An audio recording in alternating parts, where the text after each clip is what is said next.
ABC News headquarters in New York, this is World News Tonight. Good evening. I'm Dan Harris. On this Sunday, agony and anger in Kentucky. A tiny coal town mourns 5 miners. Their families and fellow miners want answers and action.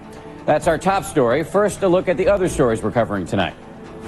4 more years. New Orleans re-elects the mayor who was in charge during Katrina. How did Ray Nagin win after making so many statements that raised so many eyebrows? Horse racing and heartbreak. A run for the Triple Crown ends with injury and anguish. Can the sport of kings recover? And the booming business of egg donors. As infertile couples open their wallets, college-age women are cashing in. Is all the money worth the sometimes high emotional cost? But we begin with that latest mine disaster. We learned today that 3 of the 5 men who died yesterday in Kentucky survived the initial blast, only to perish in the poisoned air. This news raises questions that are, by now, all too familiar. What caused the explosion, and was there something wrong with the miners' breathing equipment? Tonight, ABC's Barbara Pinto is in Holmes Mill, Kentucky. In the churches around Harlan County, they came seeking sanctuary. It's a definite time of grief and a time of despair within our county. Our hearts are broken and heavy for the families. In this corner of Kentucky Hill Country, mining is a way of life. Just about everyone here knows at least one of the 5 men who died.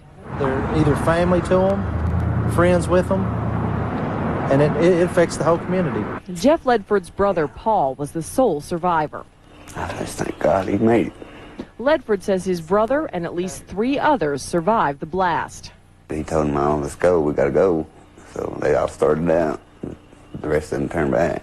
So they couldn't breathe for the dust and smoke. But Ledford kept going, crawling toward the entrance on his hands and knees until he passed out. Rescue workers found him nearest the mine's entrance, his co-workers deep inside the shaft. Ledford says there were also problems with his brother's rescue breather that was supposed to give him an hour of oxygen. He said his only lasted about 5 minutes. Investigators will look into whether the breathing devices worked properly and what caused the blast. All mines contain methane, and Ledford says his brother's co-workers were welding at the time of the explosion. Other details are also starting to emerge. We do believe there was an explosion, probably a leak from a concealed area that had been shut down. Those very safety issues are part of a major mining reform bill now working its way through Congress. Whatever the cause in this tragedy, many here will return to the mines. In this community, there is no other choice. I'll be there every day. Every day. It's like falling off a horse, you got to get back on it and ride it. The mine is still too dangerous for investigators. It remains under guard as poisonous gases are vented from the shaft. Investigators are hoping to get inside as early as tomorrow. Dan? Barbara, thank you. Barbara Pinto in Eastern Kentucky reporting on another mine disaster for us. Now to New Orleans, where the mayor, Ray Nagin, is savoring what many consider a surprise victory. 9 months after Katrina raised real questions about his leadership, voters decided Nagin is the man to run the rebuilding. Hurricane season begins in just 11 days. ABC's Steve Osunsami is in New Orleans. Across New Orleans today, they're calling it the unbelievable victory. I didn't think he was going to pull that through. He must have had some major support. All right. Embattled Mayor Ray Nagin, a controversial and at times racially divisive figure here, rallied enough support from the city's white voters to confound his critics. Gandhi said it best. He said, first they ignore you, then they laugh at you, then they fight you, and then you win. I would not have predicted it, but it is what the people wanted. And what they wanted was a mayor with the personality that fits this unique city. Nagin successfully encouraged voters to laugh with him, at one point showing reporters a toy featuring his more famous public comments. Have you seen this? It's called the mayor in your pocket. You gotta be kidding. This is a national disaster. Today, many residents explained they were willing to forgive Nagin's failings in the aftermath of Hurricane Katrina. talked about him and said that he wasn't a good mayor, all kind of stuff. But I feel like, you know, it's just give him another chance. Supporters of Lieutenant Governor Mitch Landrieu, Nagin's opponent, worry what the rest of the country must be thinking. I think they're probably going to look at us and just think that we're crazy. I can give them a two-word explanation: New Orleans. Nagin has plenty of work ahead of him. Hurricane season begins in less than 2 weeks, adding to the mayor's to-do list, deciding which neighborhoods to rebuild, repairing the damaged levees, and patching up relationships with federal and state officials. Dan? The race is over. Now the wrenching decisions. Steve, thank you. That's Steve Osunsami in New Orleans for us tonight. North of New Orleans, in Baton Rouge, police have captured a man they say went on a shooting rampage that left 5 people dead today. He shot 4 people inside of a church and then abducted his wife from that church. Her body was found at a nearby apartment complex. And now to Washington, where today President Bush hailed the new government in Iraq as a new chapter. The president is accentuating the positive at a time when his poll numbers are falling. But what he did not talk about today was the continuing violence in Iraq and the continuing questions about when U.S. troops will come home. ABC's Jeff Morrell is at the White House. In a rare Sunday statement, President Bush proudly proclaimed this the beginning of a new era in Iraq. The formation of a unity government in Iraq is a new day for the millions of Iraqis who want to live in freedom. And the formation of the unity government in Iraq begins a new chapter in our relationship with Iraq. It may be a new chapter, but so far it is the same old story. Today in Baghdad, at least 19 Iraqis were killed, dozens more wounded in another round of attacks. The U.S. ambassador told ABC News Americans should be patient. They should not expect dramatic changes with regard to the security environment overnight.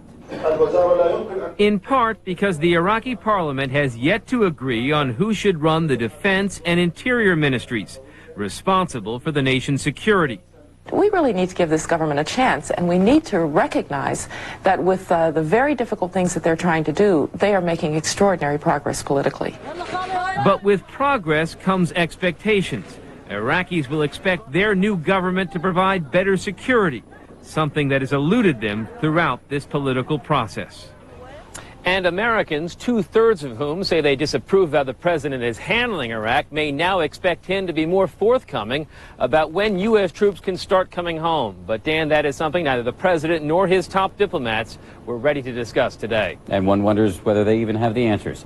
Jeff, thank you. That's Jeff Morrell reporting from the White House tonight. In Rome today, Pope Benedict turned his attention to Africa, calling for action to stop a bloody conflict in Sudan's Darfur region. Hundreds of thousands of people have died there and millions have become refugees.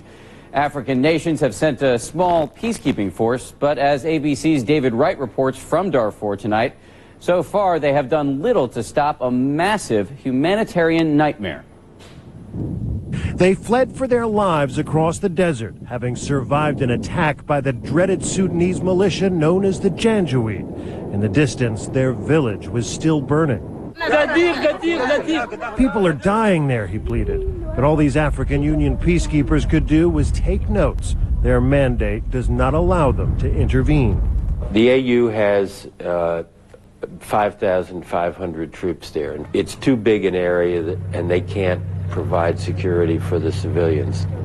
In the last 3 months, 250,000 new refugees have swelled the ranks of the 2.5 million already displaced. Relief supplies are running out. At the first of this month, food rations were cut in half. The camps are now a tinderbox of fear and resentment. This is part of an African Union police station abandoned 2 nights ago after it was burned down by an angry mob. And it wasn't done by the Janjaweed, not by any armed militia. This was done by frustrated refugees.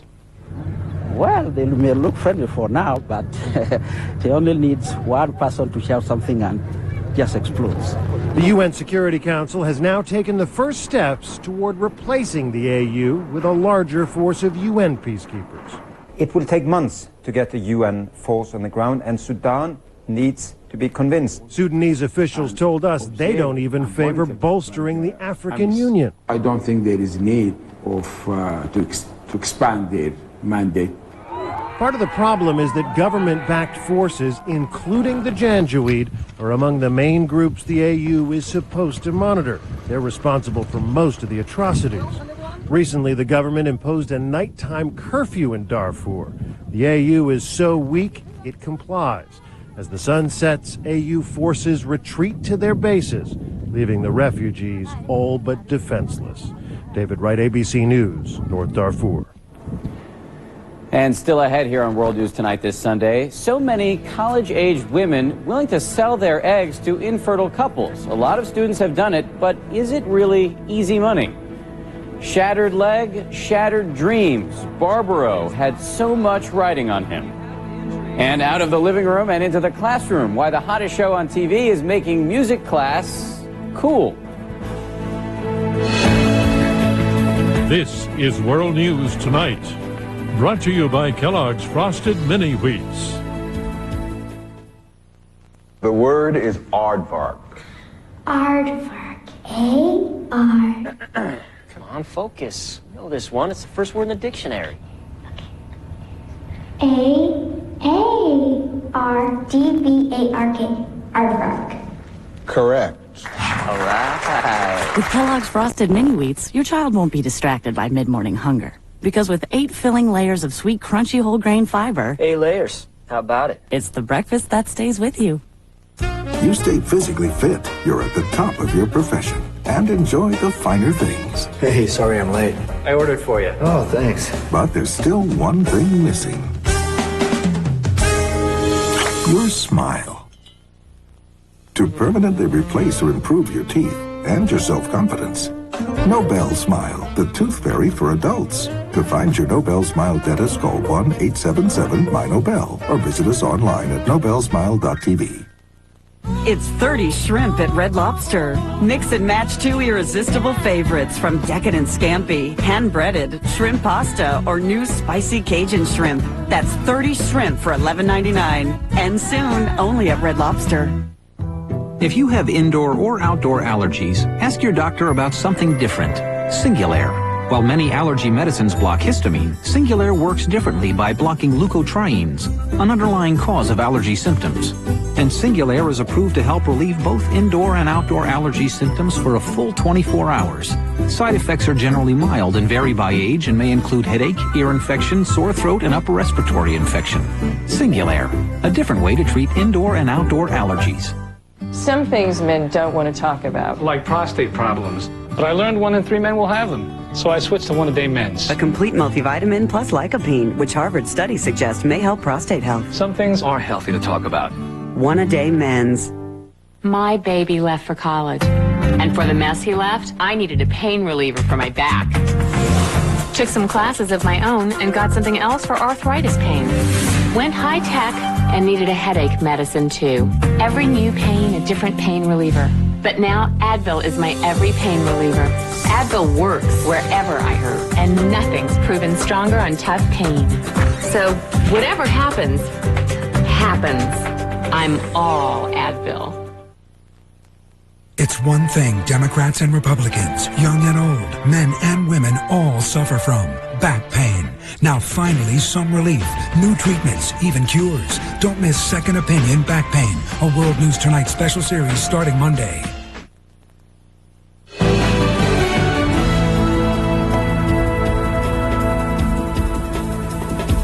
And tonight we're going to take a closer look at the growing number of female college students making thousands of dollars selling their eggs to infertile couples.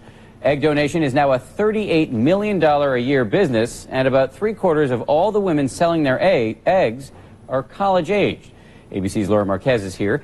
This raises both medical and ethical questions. It certainly does, Dan, and the business of egg donation is booming. The odds of an infertile couple conceiving increase greatly when the donor is young. But some couples want more than just a young and healthy donor, and they're willing to pay more too. The best and the brightest can be found at the nation's top colleges. As a result, these campuses are now the hunting ground for infertile couples looking for smart, attractive young women willing to donate their eggs. These are just some of the ads we saw in college newspapers tempting cash-strapped students. The going rate offered in these papers for college co-ed's eggs is about $5,000, but it can be as much as $20,000 for special characteristics, such as high SAT scores or athletic and artistic abilities. It is illegal to sell body parts, so the money is considered a fee for a woman's time and inconvenience. Many doctors believe $5,000 is reasonable for this difficult procedure, which involves weeks of hormone injections, egg retrieval under local anesthesia, and even a small risk of long-term health problems.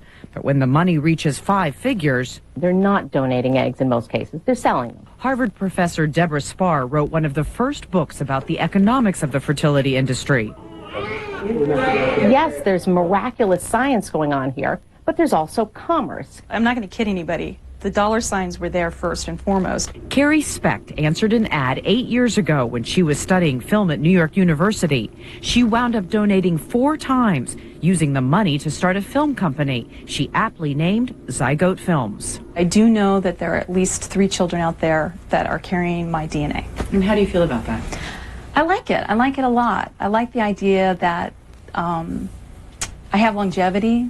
Shannon Clark had a different experience. She was a college sophomore when she donated an egg to her aunt. Now, 10 years later, pregnant with her first child, Shannon says it wasn't the right decision for her. As I grew older and more mature and started having maternal instincts and feelings of my own, I realized, wow, this wasn't just DNA. This was my child that I gave to my aunt. Bottom line, this can be a rewarding experience both financially and emotionally, but it's not for everyone. And it's important to note there's little oversight of the infertility industry, and few medical studies have been done, Dan, on the long-term effects of egg donation. It's a fascinating story. Lori, thank you very much. Appreciate it. You can watch more of Laura's interview with Deborah Spar, who's the author of The Baby Business, by logging on to our website at abcnews.com. And there is this tonight, a new arrest in the Natalee Holloway case, a year after the teenager from Alabama disappeared in Aruba. Dutch police are holding a man suspected of kidnapping and killing Holloway. The suspect's lawyer says his client worked in the casino of the hotel where Holloway was staying. And when we come back, pain at the Preakness, a thrilling thoroughbred and a devastating accident. And then by the stands the first time they... Introducing the ultimate buttery spread, new Smart Balance Omega Plus, with natural plant sterols and omega-3 from the sea to help promote healthy cholesterol and triglyceride levels. Omega Plus contains no hydrogenated oil and no trans fatty acids, with the right balance of fats for smart eating, plus a delicious buttery taste. Try the ultimate buttery spread, new Smart Balance Omega Plus.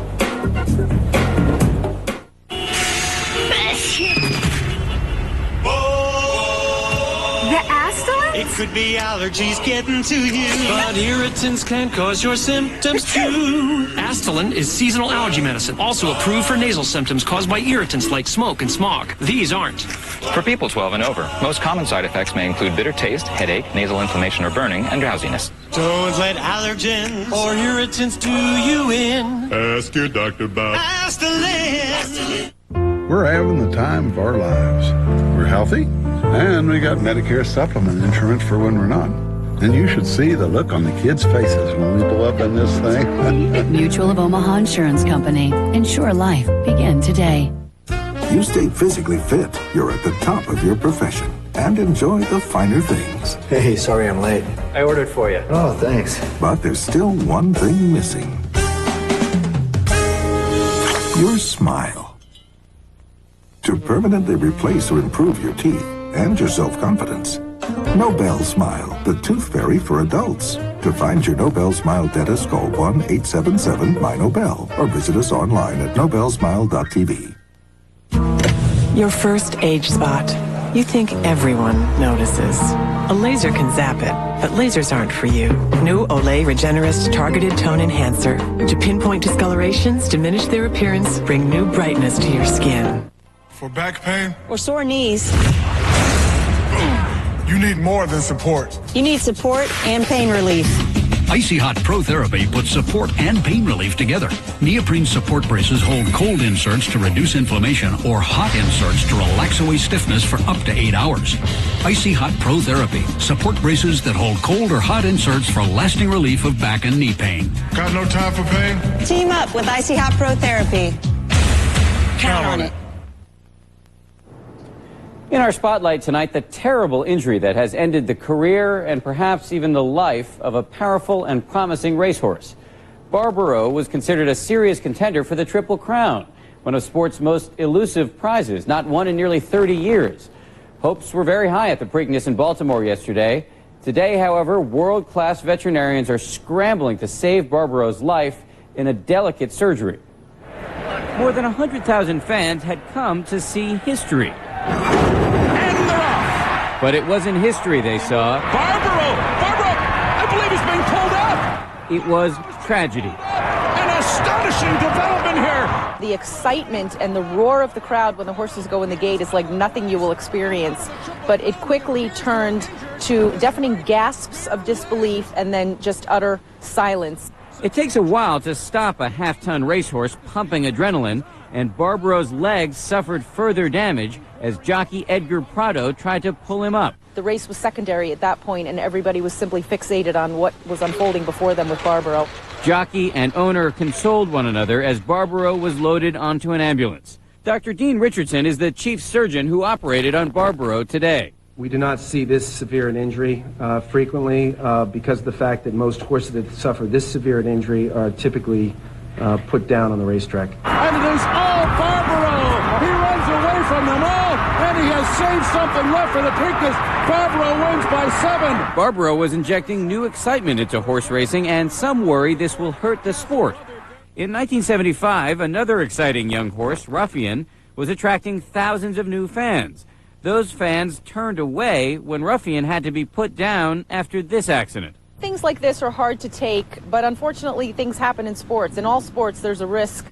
Barbaro's leg is broken above and below the fetlock or ankle. He will never race again. Veterinarians are trying to save the leg and therefore his life. A horse cannot live on 3 legs.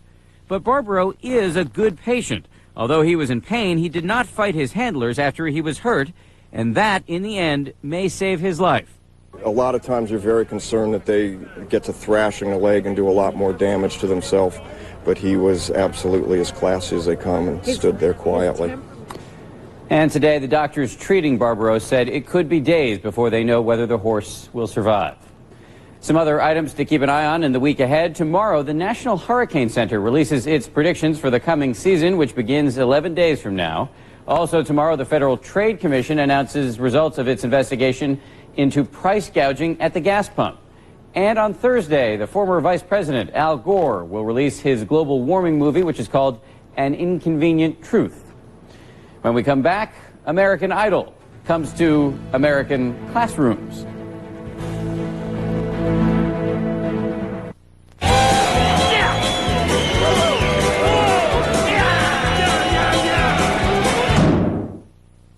Good thing there's the speed of Maalox in a chewable, because nothing's faster. Maalox, kick acid. How old am I? I'll never tell. Lots of things can give away your age, even your teeth. So whiten yours with new Crest White Strips Renewal. The age-defying strips remove up to 20 years of your toughest stains, letting you keep your age all to yourself. We're having the time of our lives. We're healthy, and we got Medicare supplement insurance for when we're not. And you should see the look on the kids' faces when we pull up in this thing. Mutual of Omaha Insurance Company. Insure life. Begin today. Burning, itching, but the pain's the worst. I should have used Preparation H Cream. Burning, itching, plus maximum strength pain relief on contact. The most complete relief from Preparation H. Pain relief on contact. My life is more than I expected, so it's a good thing there's Caltrate. It does more than I expected. Caltrate is clinically shown to help stop bone loss, and it may also help reduce the risk of colon cancer. Bring it on! Caltrate, more than you expect. I'm Debbie Bartelt, and this is my story. I knit slippers. It took me a while to learn how to do it, but finally I got the knack for it. You have to go back and forth and wrap it around. I never thought I was going to have arthritis. I thought that happened to older people. But I do. I have arthritis in my thumb. When you have arthritis, you can't do any of this. I started taking Aleve. It really helps. It really helps. Aleve has really saved me. I'm not ready to throw in the towel just yet. I'm a baby boomer who's going to go out screaming or knitting.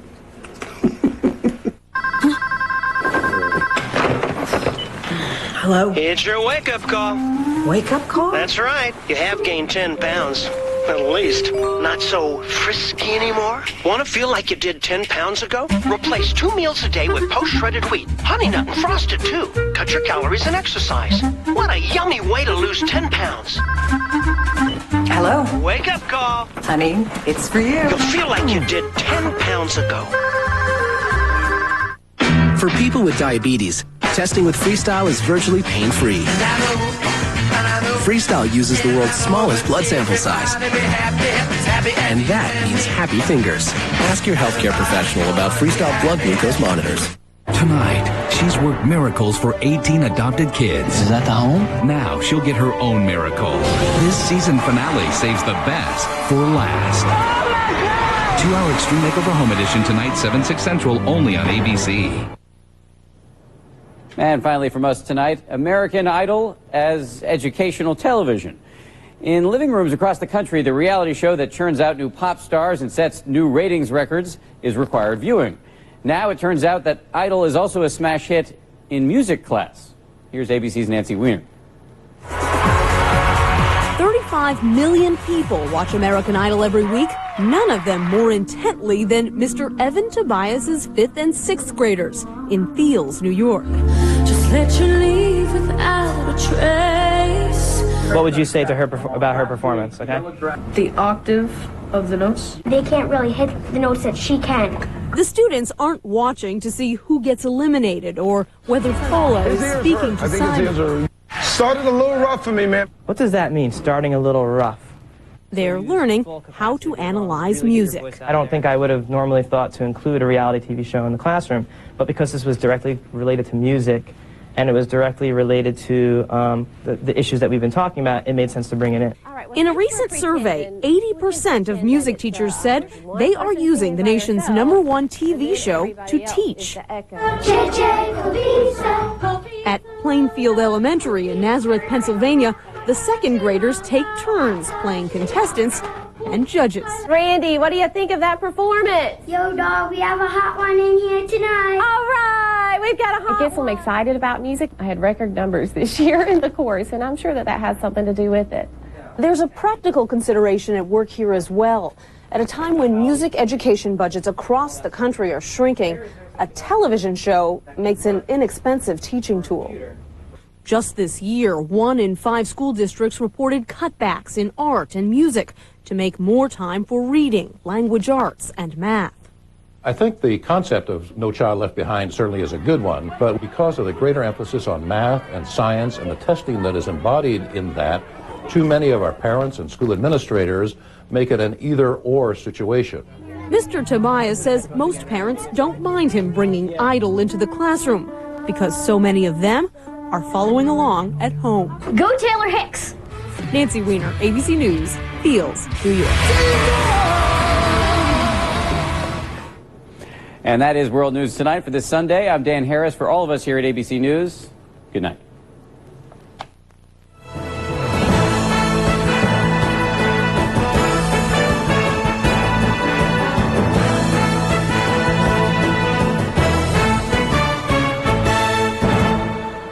World News Tonight is always on, even when your television isn't. Just go to abcnews.com to get the unmatched reporting, investigations, breakthrough medical and consumer reports. Get it all. ABC News is always on for you at abcnews.com. A season finale so juicy. How'd you rip your panties? We can't show you the half of it. I'm not cheating. I'm not crazy. Carlos is dead. Desperate Housewives, 2-hour season finale tonight at 9/8 Central only on ABC.